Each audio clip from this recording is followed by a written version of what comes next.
트럼프 대통령이 새해 들어가 각국을 상대로 관세 위협을 이어가고 있습니다.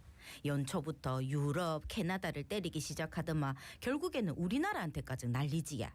우리나라 입법부가 한미 합의를 이행, 승인하지 않고 있다는 이유로 관세를 올리겠다 하고 있는데 트럼프가 와 이라는지 앞으로 관세 전쟁에 이어 환율 전쟁에 나설 것이다 하는 예측도 나오고 있는데 미국 그리고 국제경제판이 우째 흘러갈란지 이야기 나눠보겠습니다. 예, 부경대학교 국제지역학부 안상욱 교수 스튜디오 함께합니다. 어서 오십시오. 안녕하십니까? 예, 안녕하세요. 국립부경대학교 국제지역학부 안상욱입니다. 애청자 여러분 반갑습니다. 네네 교수님. 근데 참 앞으로 어떻게 될지 한치 앞을 내다보지 못하겠어요. 그렇게 관세 뭐 협상했다고 했는데 또 갑자기 또 지금까지는 친절했다. 각국에 부과하는 관세 지금보다 훨씬 더 높일 수 있다. 이렇게 경고를 했는데 이걸 어떻게 봐야 되나요?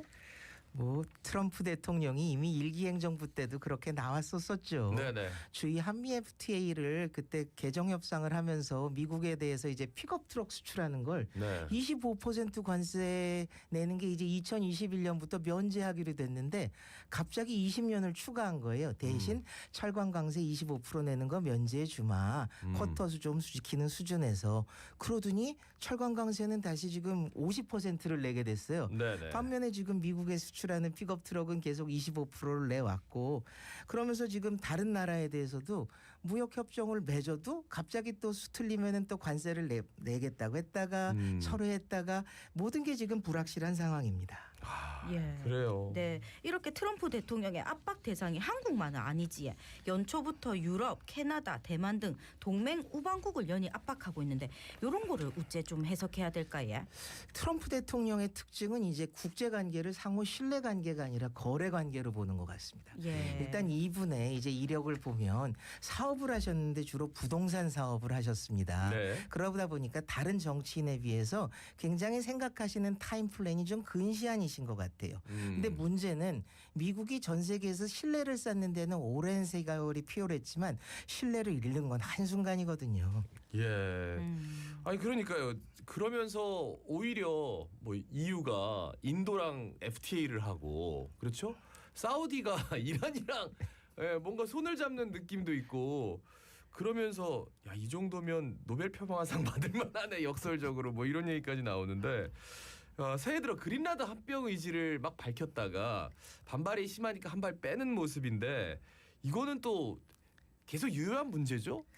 이게 조금 미국하고 유럽 관계는 다른 국가보다 좀 특수한 게 있습니다. 일단 미국에 대해서 이제 유럽이 무역 수지에서는 굉장히 이제 흑자를 보고 있지만 반면에 서비스 수지에서는 적자를 봐서 어느 정도 균형이 이루어지고 있는 상태입니다. 그리고 양측 다 이제 거대 경제 구역이죠. 그렇죠. 그러다 보니까는 서로 이제 한번 맞짱을 뜨면은 서로 타격이 될 수밖에 없는 상처 상황입니다. 입으니까. 그럼요. 그렇죠. 거기에다가 또 주목할 게 우크라이나 전쟁 이후에 미국이 이제 유럽이 러시아산 에너지 구입을 줄이면서 미국산 에너지 자원 구입을 엄청나게 늘려왔어요. 그래서 미국의 대EU 최대 수출품이 에너지 자원입니다. 다른 게 아니라 첨단 제품이 아니라 에너지 자원인데요. 그러다 보니 또 만약에 미국이 너무 강하게 유럽을 압박하면 유럽도 미국의 에너지 자원을 가지고서는 또 들 수 있는 레버리지가 있기 때문에 좀 지켜봐야 될 필요가 있습니다. 예. 이래 트럼프가 나라마다 각종 이유를 대면서 관세 위협을 이어가고 있습니다. 우리나라는 입법부가 한미 합의를 이행, 즉 승인하지 않고 있다는 이유를 들었는데요. 그러다가 하루 만에 한국과 해결하겠다며 협상 모드로 돌아왔고요.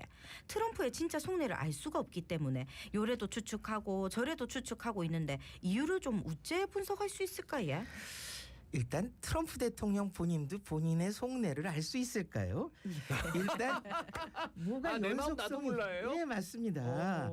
어떤 정책이 연속적으로 흘러가기보다 즉흥적으로 이랬다가 철회했다가 이랬다가 철회했다가 하는 상황들이 굉장히 많습니다. 그래서 트럼프 임기 동안에는 다른 국가의 이제 대사관 사람들하고도 좀 얘기를 해보면 소위 이제 존버라고 하죠. 좀 지켜보고 있다가 가만히 있다가 이제 좀 어느 정도 이게 해결이 되고 나면 그때 가서 좀 미국하고 장기적인 전략을 다시 맺는 거라고 이제 생각하고 있는 것 같습니다. 그러니까 이제 남들이 좀 어떻게 하는 거 보고 상황 판단해가지고 그래서 우리도 이제 관세 협상을 좀 천천히 나서서 어쨌든 뭐 타결이 되긴 했는데 이제 앞으로 어떻게 하느냐 이런 얘기도 참 많은데 근데 문제는 갑자기 왜 한국 국회를 언급하면서 국회에서 뭐 안 해주니까 나 25%할 거야. 그래놓고 다음 날은 또 한국하고 잘 얘기해 볼게. 뭐 이렇게 얘기하고 이거 어떻게 봐야 되나요? 절대로 섣부르게 먼저 행해서는 안 됩니다. 이제 대표적인 게 알래스카 LNG 투자권이 있습니다. 이제 그때 막 이제 알래스카 LNG를 팔려고 천연가스를 개발해서 팔려고 일본하고 한국하고 대만을 압박했는데요. 맞아요. 대만이 제일 먼저 굴복했습니다. 맨 처음에 협상을 예, 맞습니다. MOI도 대만이 제일 먼저 했는데 네. 무역 협상도 제일 늦어졌고요.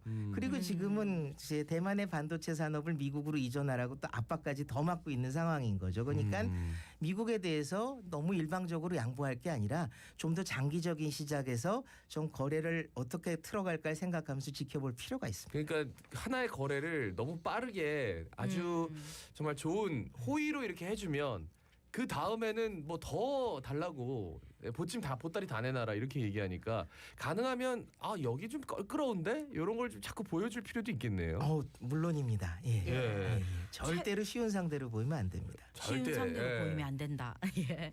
최근 미국이 나라 빚도 늘고 있고 공격적인 이민 단속으로 사망자까지 나오면서 여당인 공화당에서도 비판의 목소리가 커지는 등 트럼프 대통령이 정치적으로 어려운 상황에 처해 있지요.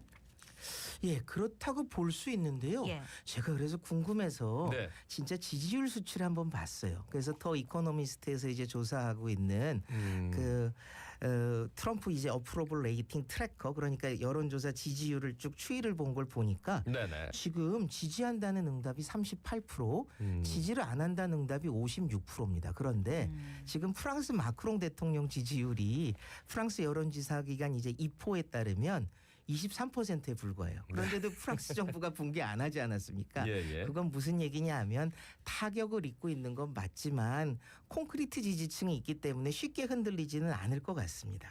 예. 지금 이제 상호관세 대법원 판결이 이제 언제 나오느냐 사실 뭐 1월에 나올 줄 알았는데 이게 연기가 됐습니다. 다음 달 말로 좀 예정돼 있는 것 같아요. 만약에 이게 근데 속 시원하게 나올까요? 이것부터가 좀 궁금하고 위법으로 판단되면 그 다음부터 어떻게 되는 겁니까? 일단 대법원이 파장을 이루어서 계속 판결을 지금 미루고 있습니다. 그렇죠. 미루고 또 미루는데 언젠가는 나올 겁니다. 아마 위법으로 나올 것이라는 의견이 지금 대다수인데요. 물론 이제 미국 헌법상 의회가 이제 통상에 대한 권한은 갖고 있습니다. 그런데 냉전 시기 때 이제 행정부로 상당히 많은 통상 권한이 이제 이양이 되었습니다. 네네. 이제 대표적인 게 무역확장법 232조나 무역법 301조에 따라서 이제 뭐 상대국하고 소위 이제 무역 마찰이 했을 때 관세라든가 또는 이제 쿼터제를 동원할 수 있고 무역 보복을 또 할 수 있는 권한을 행정부한테 지금 위임한 상태입니다. 그럼 대통령은 외교나 안보 등의 이유를 통해 가지고서는 언제든지 또 다시 이렇게 관세나 쿼터로 압박을 할 수 있는 걸 되풀이할 수 있는 상황입니다. 예. 예. 그러니까 이게 판결이 나와서 이거 위법이야 해도 다른 걸로 또 하면 되죠. 또 하면 계속 이제 억지를 부리면 방법이 없다 이런 말씀이세요? 예, 맞습니다. 그럼 또 법원 판결을 기다리고 그 사이에 또 뭐 또 하고 하면은 이제 정말 무역 상대국 입장에선 골치 아픈 거죠. 예. 이런 얘기도 나오고 있던데요. 쿠팡 사태나 온라인 플랫폼 규제에 대한 불만 때문이다.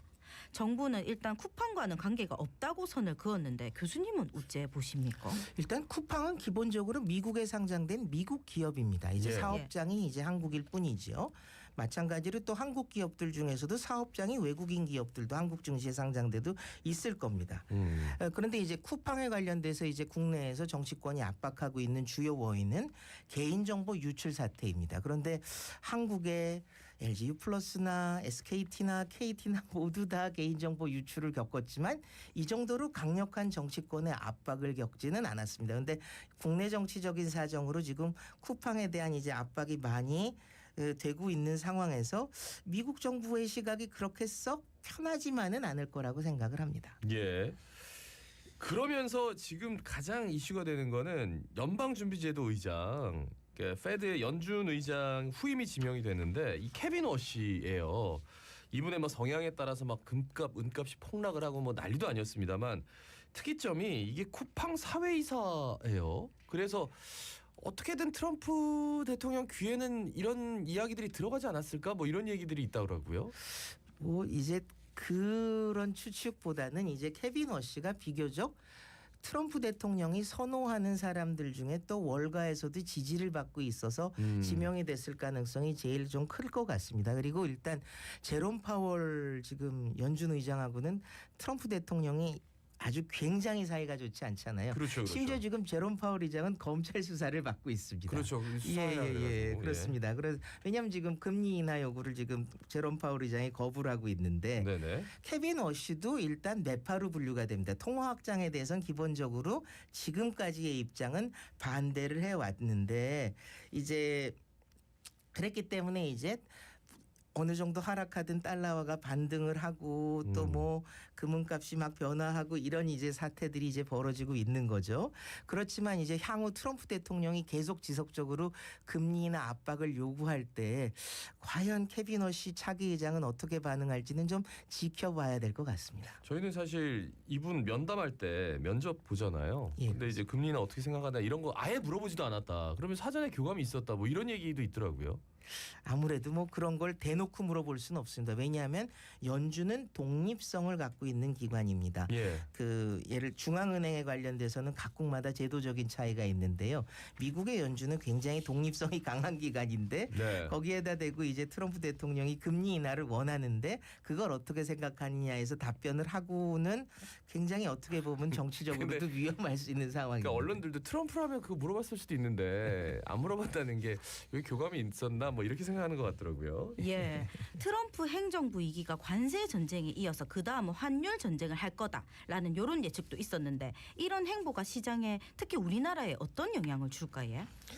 일단 트럼프 대통령은 약달러를 선호한다라는 얘기가 있습니다. 그런데 약달러를 하게 되면 또 문제가요.